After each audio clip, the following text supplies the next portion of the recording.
자, 12주차 3교시 수업 시작하도록 하겠습니다. 자, 우리 가대배부, 가소배부에 대해서 공부했는데요. 자, 이 가대배부가 되었다, 가소배부가 되었다는 항상 예정 배부액을 기준으로 판단을 하면 되는 겁니다. 그리고 가대배부가 되었다면 이만큼 우리가 예측한 것보다 적게 나기 때문에 가대배부는 유리한 차이.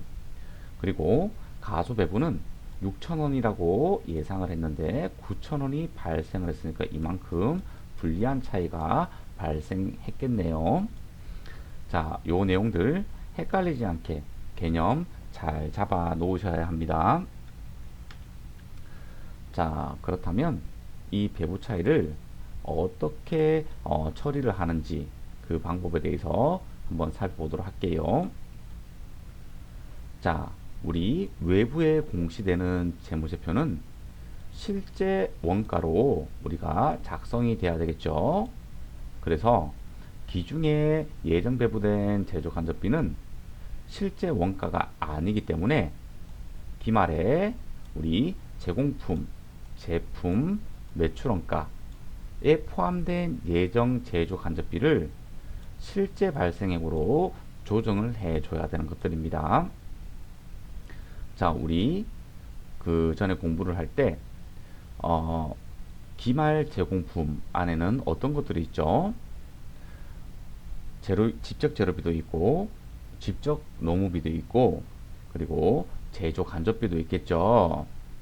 그러니까 애초에 이 그 기말 제공품, 기말 제품, 기말 매출원가에 포함된 제조 간접비는 예정 제조 간접비겠죠. 그래서 이 예정 제조 간접비를 실제 제조 간접비로 우리가 조정을 해 줘야 한다는 겁니다. 자, 여러분들 우리 요 공부 계속해서 했었잖아요. 자, 우리 직접 재료비가 있고, 그리고 직접 노무비가 있고, 그리고 제조 간접비가 있잖아요. 그럼 우리 제공품 계정에, 그리고 제품 계정에, 자, 기초 제공품에다가 단기 총 제조 원가에다가 요거 두 개를 합치게 되면 단기 제품 제조 원가가 되고 완성품이라고 얘기를 하죠. 기말 제공품이 되고요. 자, 그리고 우리 제품 계정에서는 어떻게 된다고요? 작년에 안 팔린 기초 제품이 있고, 그리고 단기에 완성된 제품이 있을 거고요. 요걸 얘기하는 거죠. 요거 동일한 거죠. 그리고 팔린 거는 매출원가로 넘어가고, 그리고 안 팔린 거는 기말 제품으로 남아 있겠죠. 자, 이 단기 총 제조 원가는 직접 재료비, 직접 노무비, 제조 간접비이기 때문에, 자, 이거를 우리가 예정 배부율로 배부한 금액이기 때문에 실제 제조 간접비가 아닌 거죠. 자, 그런데 지금 단기 총 제조 원가부터 실제 제조 간접비가 아닌 예정 제조 간접비로 되어 있기 때문에 물량의 흐름상 전부 다 이 직접 재료비, 직접 노무비, 제조 간접비가 넘어갈 때 이 제조 간접비가 실제 원가가 아니기 때문에 이 예정 배부 금액하고 실제 발생한 금액하고 배부 차이가 발생하고, 그리고 그게 어디에 영향 미치냐? 기말 제공품, 그리고 기말 제품, 그리고 기말 매출원가, 여기에 영향을 미치겠죠. 그래서 이렇게 세 가지를 조정을 해 줘야 되는 겁니다. 자, 그런데 무배분법이 있어요. 무배분법. 이 말은 재고자산, 그러니까 기말 제공품, 기말 제품에 배분하지 않는 방법이고요.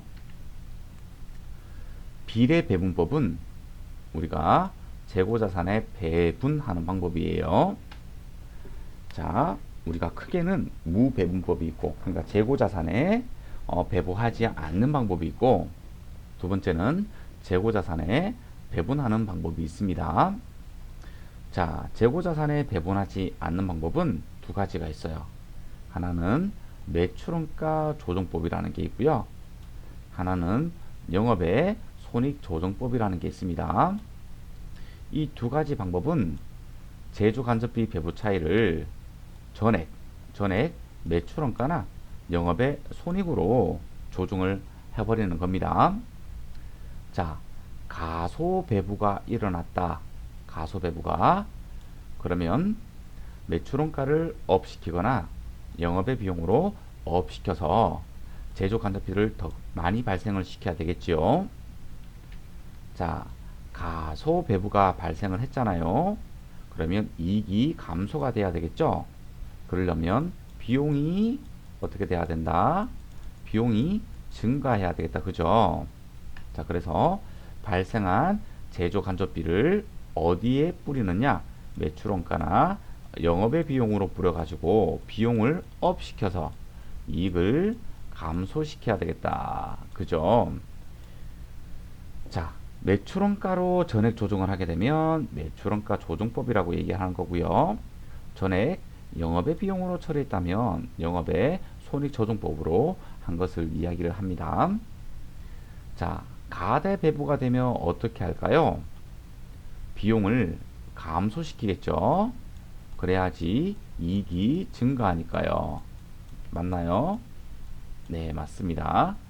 자, 우리가 가소배부가 일어났을 때, 가대배부가 일어났을 때 매출원가 조정법이나 영업의 손익조정법은 회계 처리하는 방법이 너무 쉽죠. 자, 비례배분법입니다. 자, 비례배분법은 두 가지 방법이 있어요. 총원가 기준, 하나는 원가 요소별. 자, 원가 요소별이 중요하겠죠. 문제 풀 때도 원가 요소별이 조금 더 난이도가 있는 거예요. 자, 총원가 기준으로 배분하는 방법은 기말 제공품, 기말 제품, 매출원가, 총원가 비율에 따라서 배부 차이를 배부하는 방법을 이야기합니다.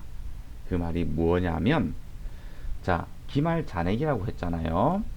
자, 이 기말 잔액 아래는 우리 집적 제로비, 그리고 집적 노무비, 그리고 제조 간접비, 이렇게 세 가지 잔액을 이야기하는 거죠. 이 잔액을 기준으로 우리가 배부 차이를 조정하는 방법을 총원가 기준 비례배분법이라고 얘기합니다. 자, 원가 요소별 비례배분법 또는 제조 간접비 비례배분법은 기말 제공품, 기말 제품, 매출원가의 제조 간접비 비율에 따라서 배부 차이를 조정하는 방법을 우리는 원가 요소별 비례배분법이라고 이야기를 합니다. 자, 총원가 기준법하고 원가 요소별하고 차이점은, 총원가 기준법은 집적비까지 포함한 금액을 비율에 따라서 처리하는 거고, 그리고 원가 요소별은 제조 간접비 비율만 사용을 하는 거예요. 요게 차이점이 있는 겁니다. 자, 이 방법은 가장 정확한 방법입니다. 가장 정확한 방법. 차이를 조정하고 나면 이런 재고자산과 매출 원가 금액이 실제 원가 계산한 금액하고 정확하게 일치가 됩니다. 그러니까 원가 계산이 중요한 회사들 같은 경우에는 원가 요소별로 우리가 그 배부 차이를 조정을 해 줘야 되겠다는 거 생각이 들지요. 자, 이렇게 배부 차이를 조정을 합니다. 자, 우리 예제 문제를 하나 풀어보도록 할게요. 자, 앞선 문제랑 비슷하게 생겼네요. 샵 101번 헬리콥터 생산하는 부분, 샵 102번 전투기를 생산하는 부분, 샵 103번 여객기를 생산하는 작업이 이렇게 있네요. 자, 실제 원가 계산, 실제 개별원가 계산하고 동일하게 직접 재료비하고 직접 노무비는 실제 원가를 사용하기 때문에 우리는 요거는 중요하지 않겠다. 그죠? 자, 문제가 어떤 거냐면, 아하, 정상 개별원가 계산 제도를 도입을 했네요. 자, 연초에 연간 제조 간접비를 335만 5천 원, 그리고 연간 기계 가동 시간을 550시간으로 예상을 했대요. 그래서 예정 배부율을 구하는데 예산에서 예정 조업돈을 나누게 되면 6,100원이 만들어지죠. 자, 다시 아이고.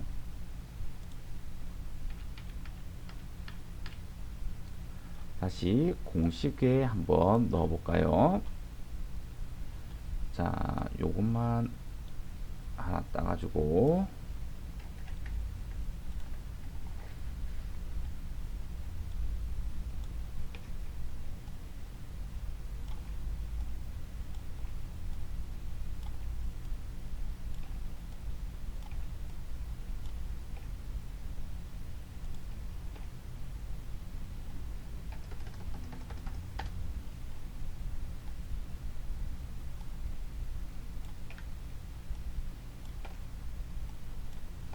자, 문제를 한번 풀어볼게요. 자, 연간 제조 간접비 예산이 335만 5천 원이래요. 자, 그런데 예측한, 추정한 예정 조업도가 우리 550시간입니다. 그러면 예정 배부율이 얼마가 나올까요? 6,100원이네요. 요거는 기계 시간당입니다. 여기 있네요. 기계 작업 시간이라고. 자, 기계 시간당 6,100원입니다. 자, 또한 공장 전체 제조 간접비 발생액이 300만 원으로 집계가 되었대요. 자, 이게 실제로 발생한 제조 간접비를 이야기하는 거네요. 자, 배부 차이는 배부 차이를 어떻게 조정하느냐? 문제가 쉽게 나왔네요. 자, 매출원가 조정법으로 이렇게 하래요. 매출원가 조정법으로. 자, 그래서 매출원가 조정법으로 하다 보니까 상당히 회계 처리하는 게 좀 쉽겠죠. 자, 그런 다음에 자, 우리 실제 조업들을 곱해가지고 예정 배부를 해줘야 됩니다. 맞나요? 자, 샵 101, 그리고 샵 102, 그리고 샵 103에 대한 실제 조업도가 101번은 100시간이고요. 그리고 102번은 200시간이고요. 문제 자료는 그 좀 전 자료하고 동일하네요. 자, 이런 식으로. 그러니까 예정 배부액이 100시간 사용한 우리 작업 부분에서는 61만원이 배부가 되었고요. 자, 그리고 그 샵 102 같은 경우에는 122만원, 샵 103번도 122만원 요렇게 되어 있겠네요. 자, 그래서 요렇게 계산을 하게 되면 조금 직관적으로 문제를 잘 풀어낼 수가 있겠다. 그죠? 자, 지금 우리 제조 간접비 예정 배부액이 요렇게 계산이 되었다는 겁니다. 그죠? 자, 만약에 매출원가 조정법이 아니고 총원가 기준법이라고 이야기를 한다면 우리가 재고자산에 배부하는 거, 그러면 이 직접 재료비, 직접 노무비, 제조 간접비 모두 포함한 금액의 비율 있죠? 네, 그 비율에 따라서 하라는 거고 원가 요소별로 하라고 하면 여기 배부된 제조 간접비 있죠? 요 기준으로 우리가 배부 차이를 조정을 하면 된다는 말입니다. 자, 그래서 우리가 예정 배부액이 총 얼마가 발생했냐 하면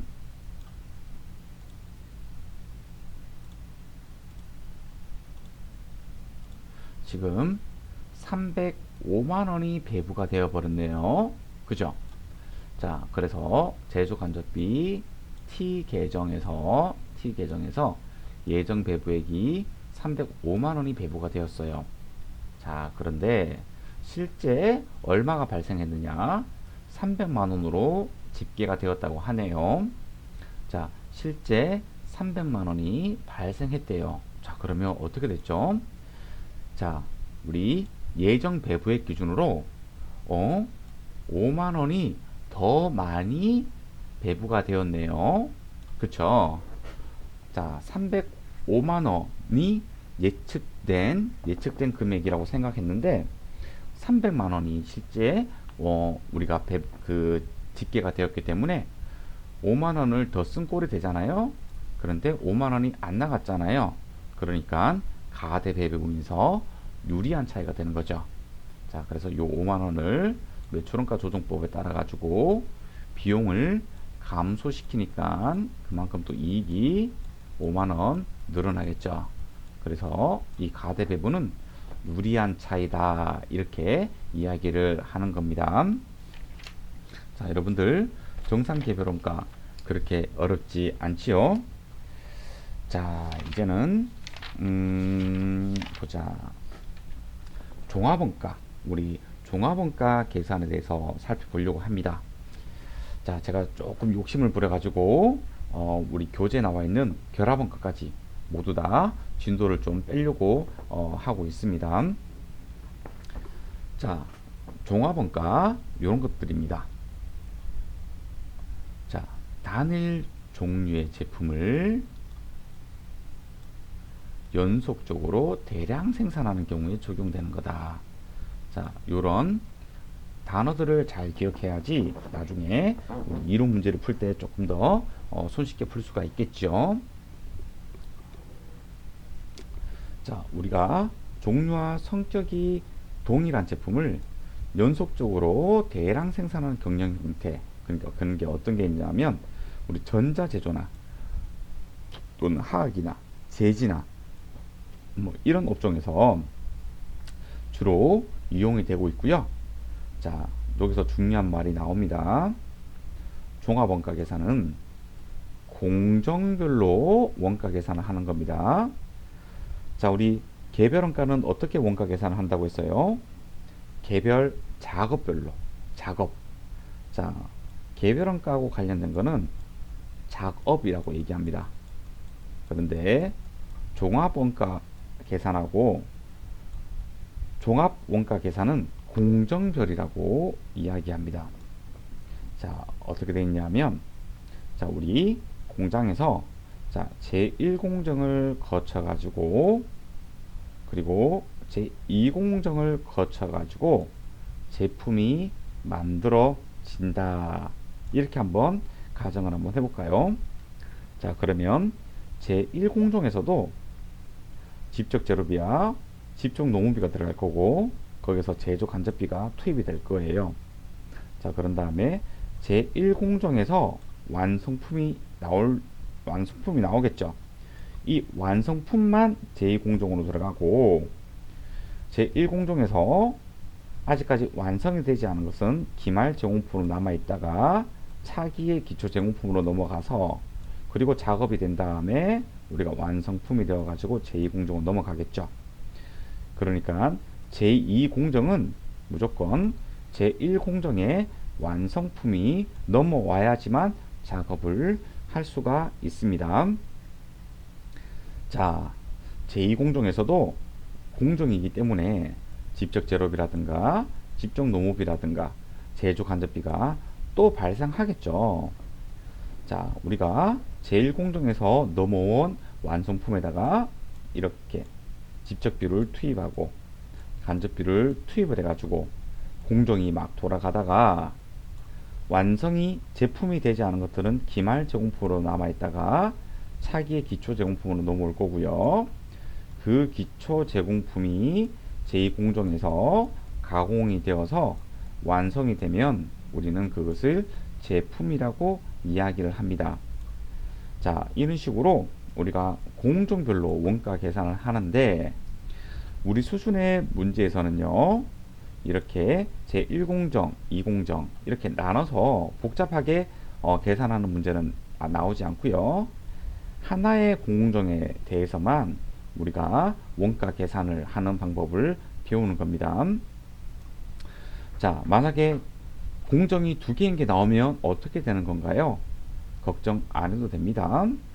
전공정 원가라는 개념만 알고 있으면 됩니다. 우리 단기 총제조원가라고 하는 거 있잖아요.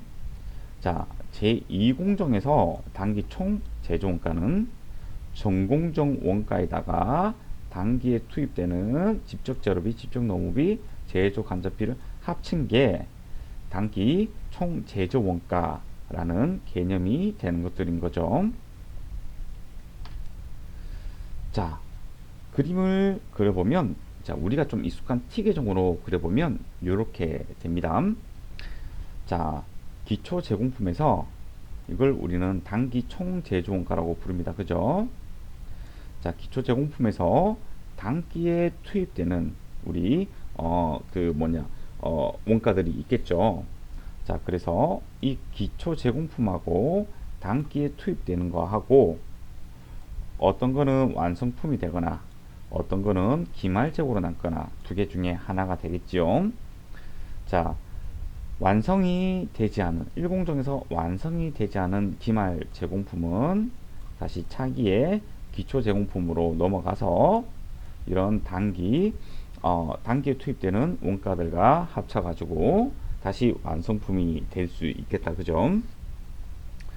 자, 제1공정에서 완성된 완성품은 제2공정으로 넘어갑니다. 그래서 제2공정에서